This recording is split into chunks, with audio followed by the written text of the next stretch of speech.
The best 5 actors nominated: Obaidul Quader, কতদিন এরা খায়নি, আমরা এসেছি ওদের জন্য কিছু করতে। Bibi Harun or Rashid,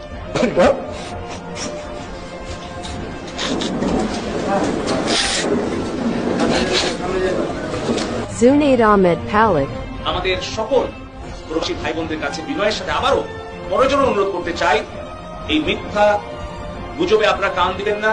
Barrister Suman, দুঃখের কথা কিনা কইতাম, আমার একটি অনুরোধ ছিল, ওনার আমার নাম সেলিম ভাই, এখানে আমি জগন্নাথের মেয়র। Sheikh Hasina, মায়ের কোল খালি হোক এটা আমি চাই না, কারণ আমি তো বাবা আমার সব হারিয়েছি। আমি তো জানি ভাবার ব্যথা কত কষ্ট, কিন্তু সেই কষ্ট বুকে নিয়ে তো ফিরে আসছে এদেশের মানুষের জন্য। এখানে আমার তো কোনো চাওয়া পাওয়া নেই। The Oscar goes to Sheikh Hasina.